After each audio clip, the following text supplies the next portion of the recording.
Hello, I'm Hrant with the Groong podcast, and this is day 8 of the blockade of Artsakh by Azerbaijan, resulting in 120,000 people effectively being held hostage by the regime in Baku. During this crisis situation, Groong and 168 Hours are teaming up to provide more English language content and analysis on this very serious humanitarian crisis.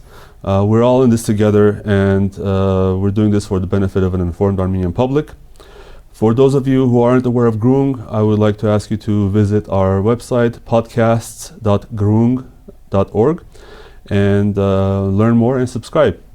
And if you're watching this on YouTube, the link will be in the description. Thank you very much. Our guest today is Hrant Mikaelian, a political scientist and multidisciplinary researcher based in Yerevan. He's also a senior researcher at the Caucasus Institute. Hello and welcome, Hrant. Hello, thank you.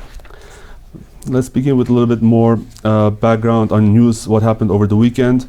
Late last week, even after resorting to the step of disrupting the flow of gas that goes through a pipeline from Yerevan to Stepanakert, the gas was restored after a few days, and State Minister Ruben Vardanyan indicated that the transportation blockade could be lifted, but we are here on Monday late afternoon and no news on that yet. The land corridor is the only way that people can move to and from Artsakh. There is no air corridor, and thus the free movement of people and their rights, their human right of free movement, is prevented. Stepanakert also has an airport which could be used to airlift supplies and people, but Azerbaijan has threatened to shoot down any airplane that goes in that direction. And some more factoids. So as we said, 120,000 people are collectively held hostage. Out of those, 30,000 children, 20,000 elderly, and 9,000 disabled.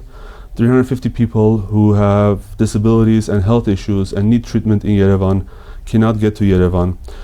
11 people are in intensive care in Stepanakert, and out of those, 10 children. 4 of the ICU patients are in critical condition. Food and supplies are running out. Emergency medical supplies, including infant formula, are not to be found in drugstores. Hrant, anything else I missed from the situation that is unraveling right now? Well, if we are talking about facts, I think you've mentioned all the facts which are important here. If we are trying to analyze that, I think we can try to go deeper into that. I'm sure most of what I can say is obvious, but I hope I'll add up something to the existing discussion. So let's see. But generally, what we see is that Aliyev does what he does. Many try to understand what is the real reason and so on, but the main reason is that just because he can. Because he can face no consequences after doing so. So if there is no practical limitation on that, or political limitation, that becomes another tool of him, pushing on Artsakh population, on Armenia, on Russians, and on international community as well, because we see that international community does not put any sanctions on him, rather they try to please him somehow. So this is also a reality in which we live. This is overall landscape, and if you have more question, I'll try to elaborate. Well, we ask all of our guests, and yesterday I asked our guests, why now? We were hearing that compromises related to the status of Artsakh all throughout these discussions related to changes in the placement of the corridor and abrupt changes, in fact, kicking people out of their villages, were all done so that we wouldn't have to give a corridor through Zangezur to Azerbaijan. I don't know where they got that idea from, but we have been that was the official reason. But now we're seeing that effectively the Lachin or Berdzor corridor is blocked, and there are still threats looming in the air about Zangezur. What can you tell us about the political aims of the regime in Baku? Well, one of primary aims would be, of course, achieving short-term goals, like including pushing up for so-called peace talk, which would be beneficial for Baku, because we've seen that the talks which were in September, October have interrupted, but also by Baku's decisions, but not only, because we've seen that Brussels and Washington dialogue was interrupted because of Moscow and Tehran reaction. But that's not the only reason, of course. Of course, Baku wants corridor, and they want extraterritorial corridor. And what they name corridor and what many understand as a corridor in Armenia are different things, because they want several lines of transportation. Yeah, multimodal. And probably 2 or 3 lines. Okay. At least 2 roads, automobile routes, and 1 probably the railroad. So they want, effectively, that's why they are talking about Zangezur corridor, because they perceive whole Sunik as a corridor for them. So this is why they are pushing for that, and this is why Armenian government is not agreeing on that. But that's also not the only reason. Of course, the main and ultimate goal is pushing Artsakh population out of Artsakh. This is obvious. This policy is aiming that as well.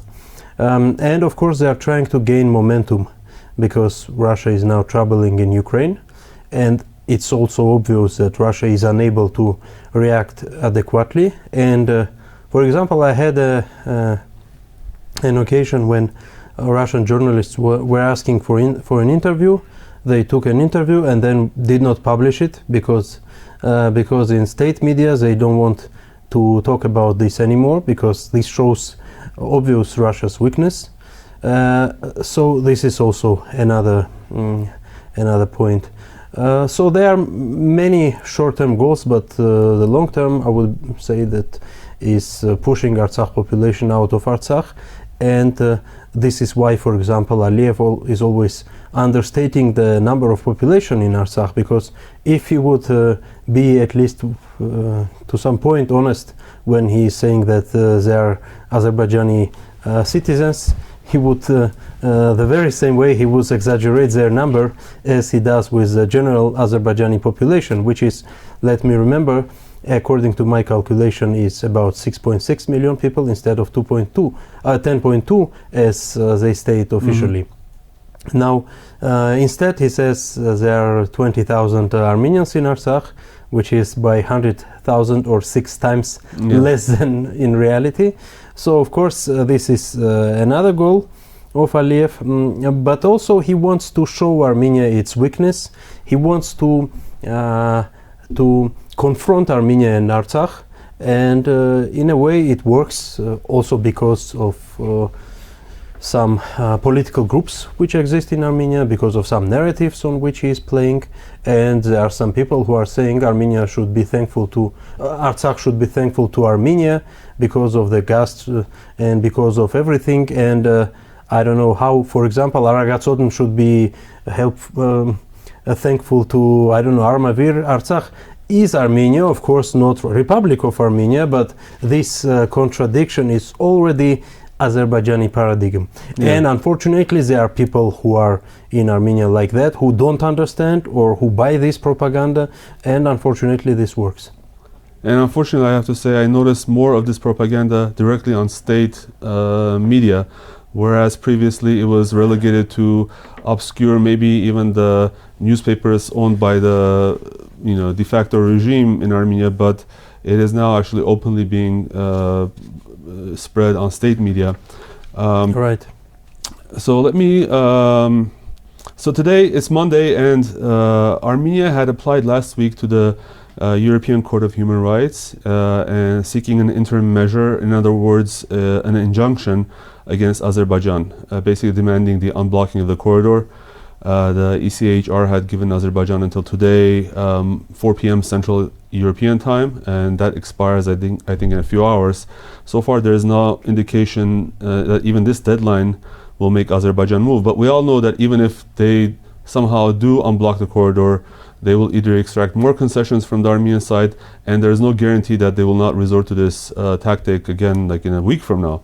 So another interesting thing that happened over the weekend was EU's Ursula von der Leyen was in Baku, and they were celebrating an agreement to supply electricity from Azerbaijan to Europe via an undersea cable.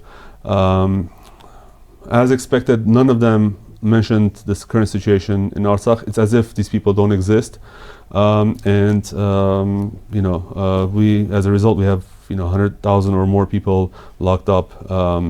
So, what conclusions can you draw from EU's silence on this matter, even in this sort of obviously dire situation that Artsakh is in? Yeah.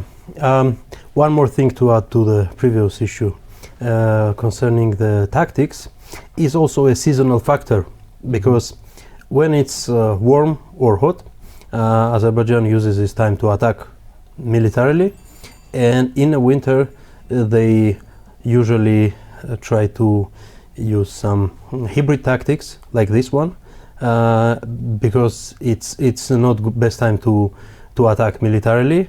So it's continuation of the same policy, but with a different means. So in fact, this blockade is a continuation of war, of military attacks, but just with a different means. That's obvious. Concerning EU leadership's position, I can say several things. One is that unfortunately in modern world the national minority rights and generally rights of peoples are not protected well, and there are some reasons to that, but this is the fact. And there are some groups which in today's world are very well protected. There are some groups which in today's world are very badly protected, and there are some ethnic groups to which you can find an attention. For example, the UN General Assembly voted for the right to self-determination of Palestinian people, but they do not do the same for the Artsakh people, mainly because of political interests, not just because Palestinian people deserve their homeland more than Artsakh people. Yeah, because some say, for example, Aliyev says Armenians already have a state. Okay, Arabs also have a state, and not even one. Yes. But there are people who live there, and they still need some self-governance, and the same refers to Artsakh. Now, Azerbaijan rejects this right at all. Of course, number of Artsakhis is not as big, and Armenians generally, and this is one trouble, because Palestinian issue is being hurt also because of the number of people who lives in Palestine and also who left Palestine, and Artsakhis are fewer in number, and unfortunately in modern world this number matters. But not only that, also to which extent are you ready to get used to this situation, or you might be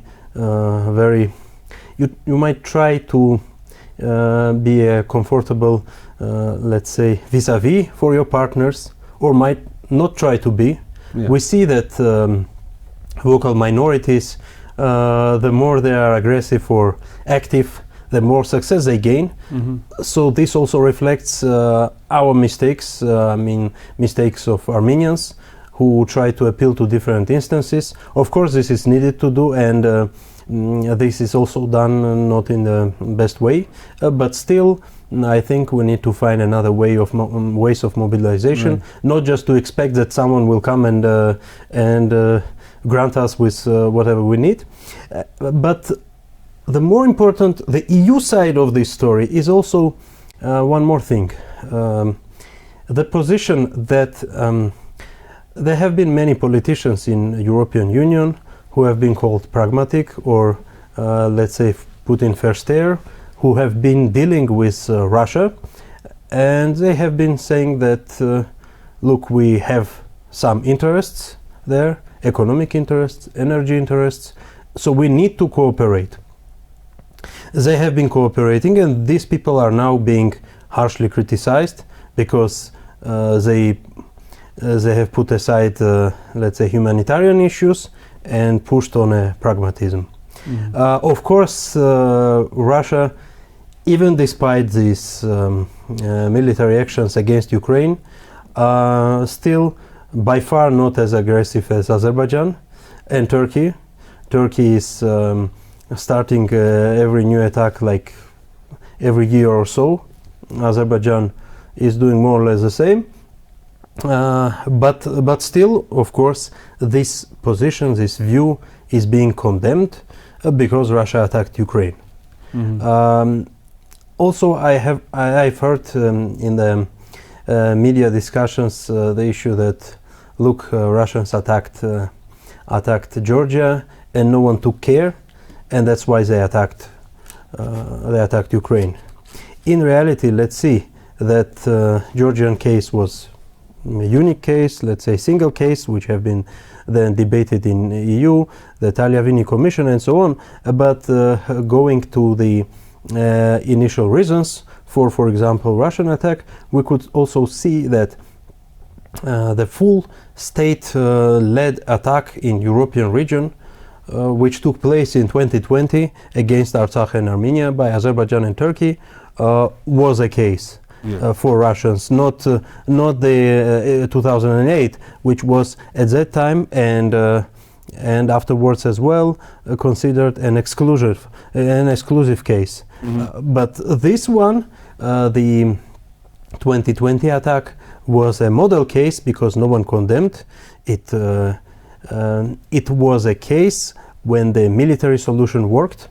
Initially, many adequate international actors were stating that military solution will not work here, but it worked. And from 2020 and on, many actors in the world, they see that you can attack someone and you can handle the consequences. And it might even turn out that it's not the same in Russian case, but we see that it's political, not it's not about principle, unfortunately. So if it's not Russia, if it's let's say Saudi Arabia or Turkey or someone else, that might work out. And the fact that attack against Artsakh was not condemned, I think this is a major contributor to current turmoil in the world affairs. Yeah, and the final Helsinki Declaration, obviously we need to mention that for many years was the cornerstone of the negotiation process, the Minsk negotiation process. There are three major principles. Non-use of force is one of them, self-determination is one of them, and territorial integrity is one of them.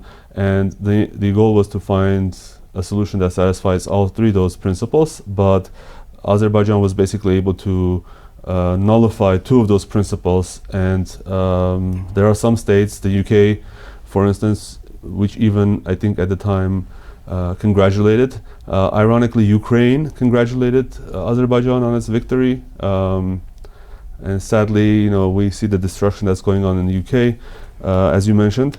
But you know, what happens outside of borders of Armenia is less in our control, obviously. And what happens inside, you know, I wanted to talk about that.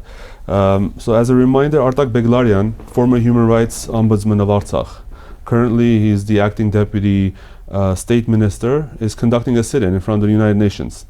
This is the first time that even I think the country rep decided to come outside and meet with Mikaelian because they have a strict policy of not talking to Artsakh because of some dictate from Baku. And basically their explanation is that we will send this information to New York, and but we cannot deal with the issue of Artsakh for whatever reason. And in fact, Hrant, I ran into you at one of I think it was over the weekend at the protest, and I think you would agree that the turnout of the protest was not that great. So my question is, it really sort of irritates me that, you know, given that recent polls indicate that more than 90% of Armenians in Armenia are against Artsakh being part of Azerbaijan for obvious reasons, even if just for human rights reasons, but how do you explain the apathy and lack of physical engagement from the wider Armenian population? Why weren't there 100,000 people in front of the UN, for instance, supporting Hrant Mikaelian? Well, let's say, my observations during last period of time shows that in reality people's action is highly dependent on what they perceive as a social norm, and these social norms are not the norms by the wider population, especially in the current informational situation, but the norm of dictated by the government. And now, if we look, how is it dictated by through the media? Do you mean, or? Yeah, through media first of all.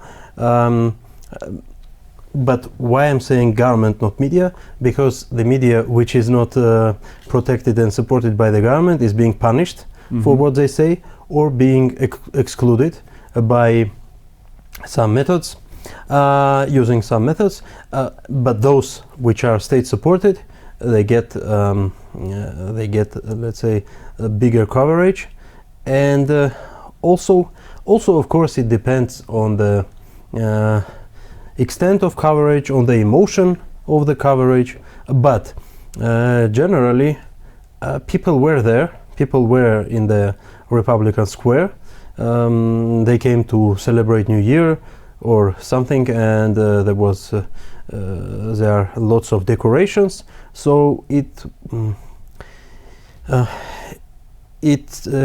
no hardness to go to the UN house there. Yeah, it's like 50 meters from the 50 Republic meters Square. away.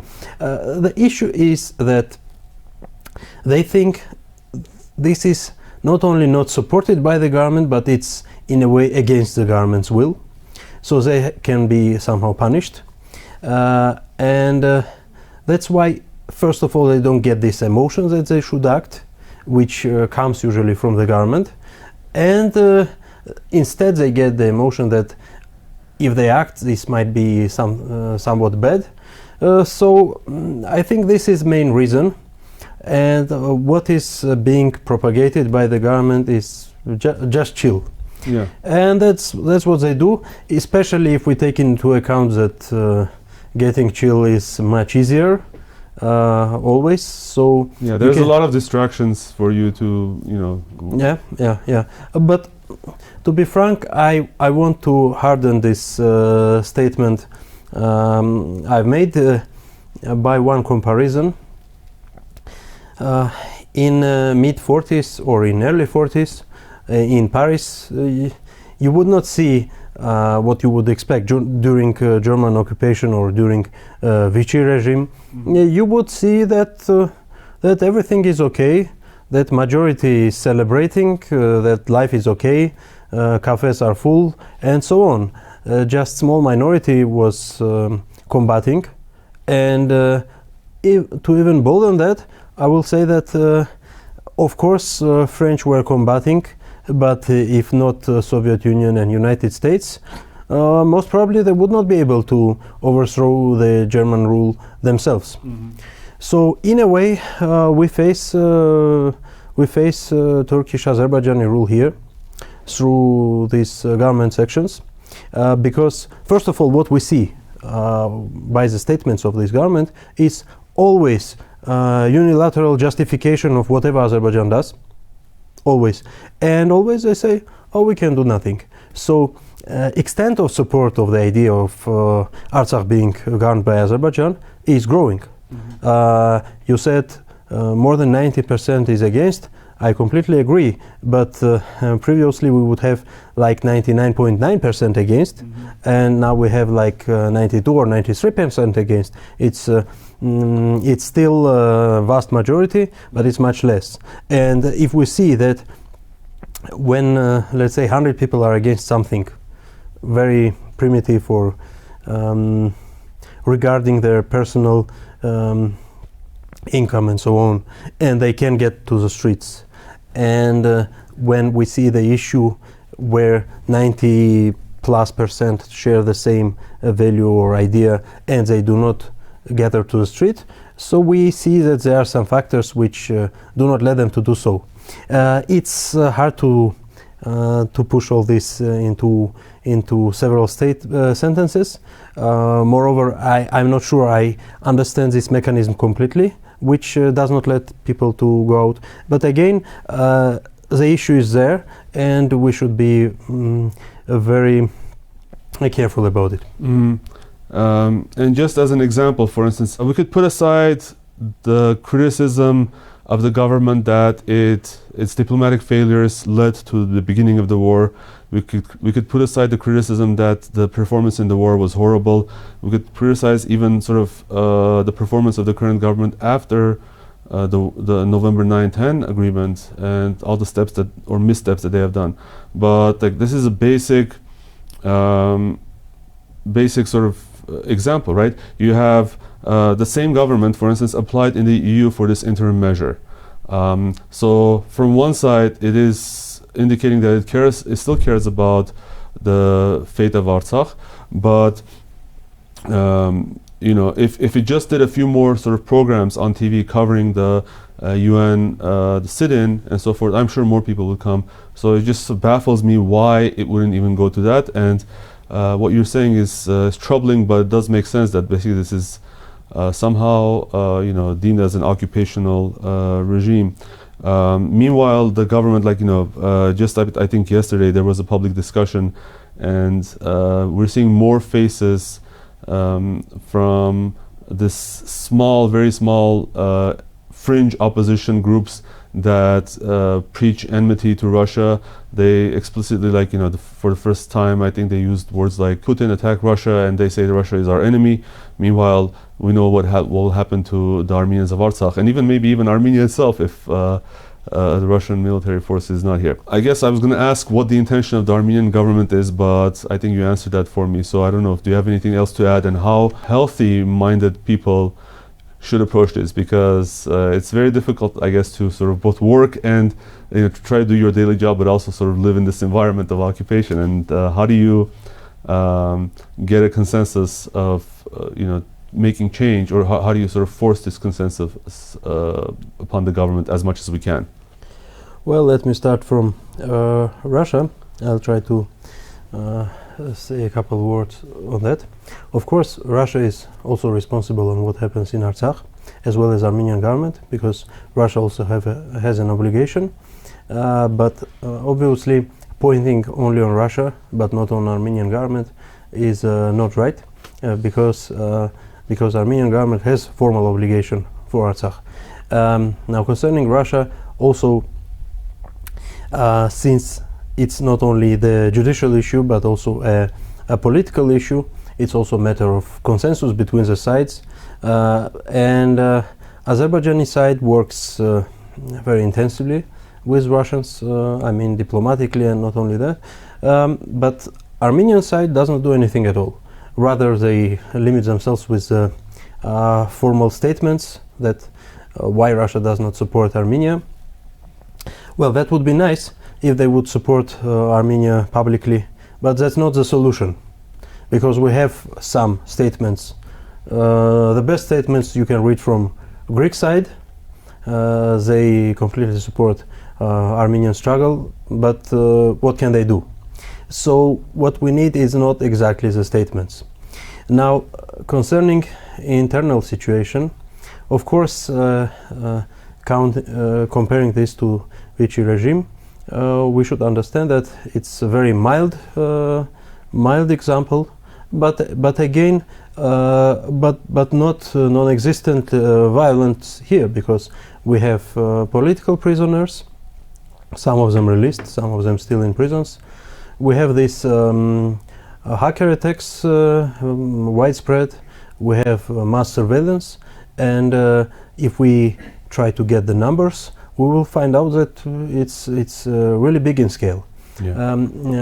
I mean, comparable to the population size and so on. So in reality, it's of course very, very far, extremely far from what you would say in healthy situation you would describe as democracy. Mm-hmm. And in none of democracies you can have constitutional majority of one power in the parliament. But let's put that aside, and let's try to figure out what ordinary people can do. I think again, ordinary people should unite, should get more knowledge about politics, and should understand that overall they have no other choice but to fight for their country and to create new civic activities. And in reality, we see some cases like that which are rather successful.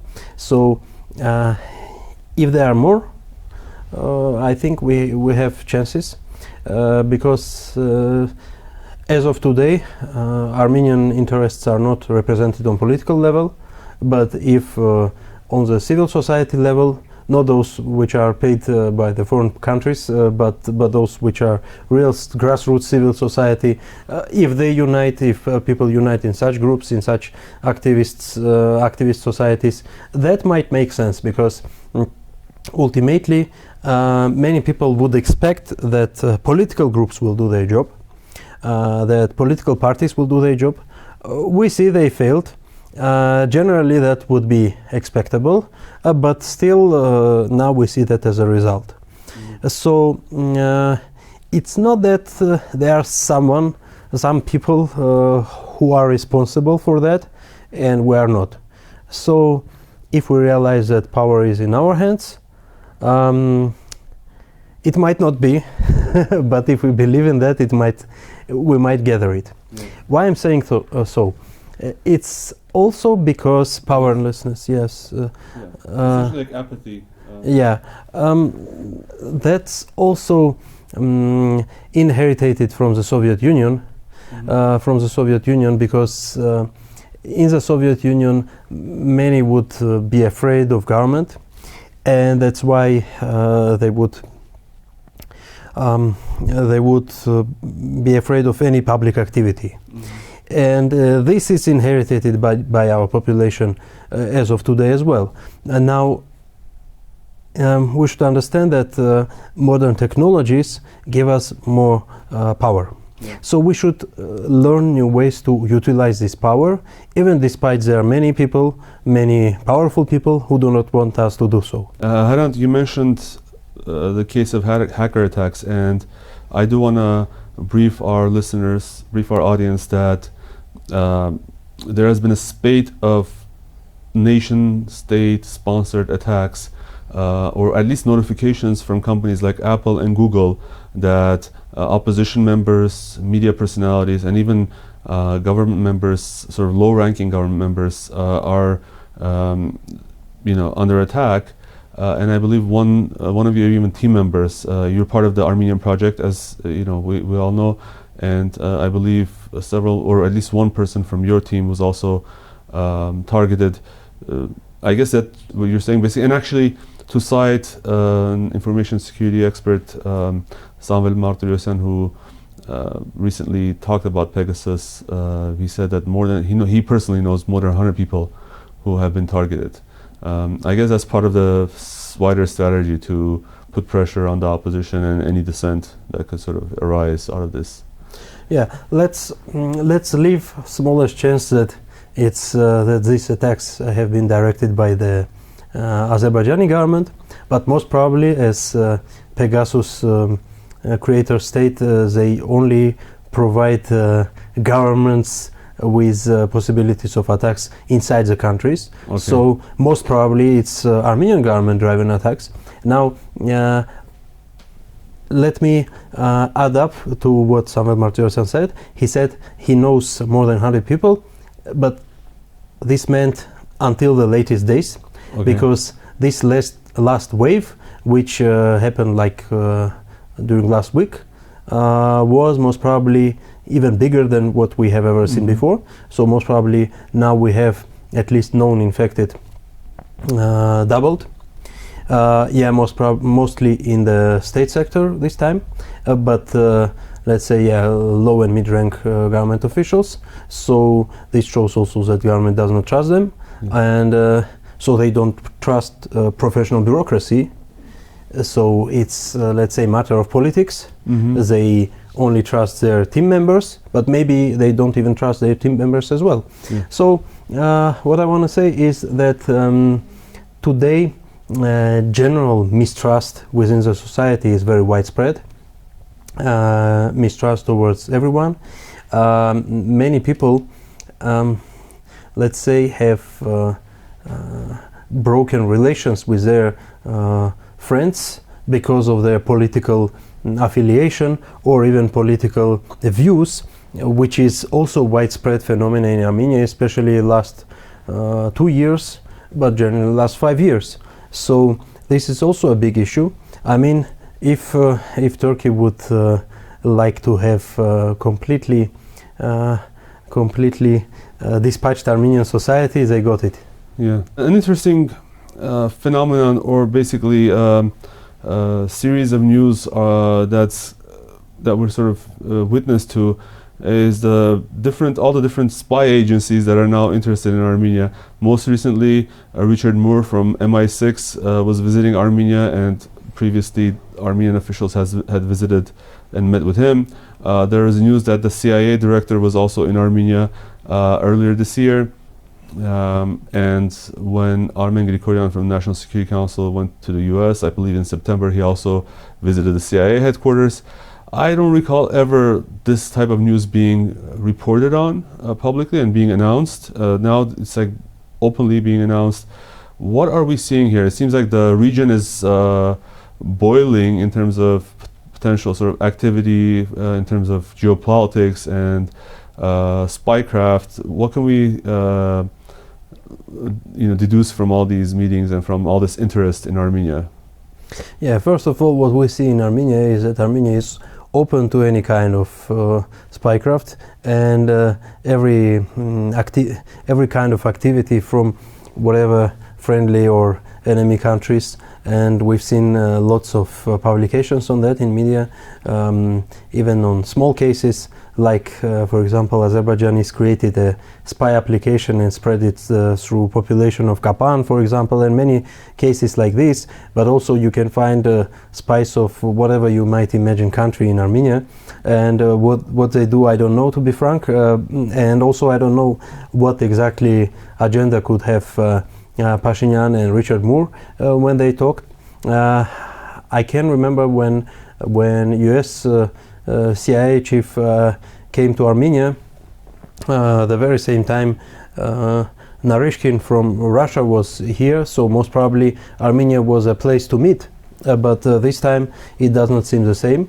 So this time it seems that Richard Moore came to meet Pashinyan himself, most probably. Most probably. So this is interesting because I hardly find any common interest between Armenia and UK, because if we look at which interests UK has in this region, this does not coincide with Armenian interests at all. So generally it is driving Iran out of this region, driving Russia out of this region, and resolving Karabakh issue to the favor of Azerbaijan. So where does it catch up with Armenian view? Intersect, yeah. Yeah. Now concerning Iran, we can also remember that defense ministers of UK, Turkey, Israel, and Azerbaijan have met in Ankara like 2 months ago. And what did they discuss? Most probably Iran. And this meeting was not public, but the arrivals were public, from which you can derive this information that they have met, and most probably about Iran, because at that time especially Iran was perceived as a very weak point and as a country where the regime might fail. Nowadays it's not the same, but still it's perceived as a goal for many countries, and UK is among them. Now, how does it coincide with Armenian interests? I don't know. So I don't know what was the agenda. Most probably the initiator of the meeting was Richard Moore himself, but the one thing we obviously know is that he is a lobbyist of Erdogan in the West and in UK as well, and he has been ambassador of UK in Turkey, and also he was a MI6 representative in Turkey. So he has lots of connections with Turkish officials. So somehow we can perceive this meeting as a let's say triangle, UK, Turkey, Armenia. Yeah. and so this might be somehow connected to Armenia-Turkey dialogue or Armenia-Azerbaijan dialogue, but of course I don't have exact details. Pashinyan says he discussed the security issues Armenia has, but how UK can resolve these issues, I don't know. Yeah. Okay, well, thank you, Hrant. Very interesting discussion, and I think we will have to wrap up. This was a collaboration between Groong and 168 Hours as part of the coverage of the blockade of Artsakh. We appreciate you listening, and for Groong, if you're a Groong listener, feel free to go to 168.am and if you're a subscriber of 168, feel free to visit podcasts.groong.org and check out the content that we have in English for you. Thank you very much, and have a nice day. Thank you, Hrant. Thank you.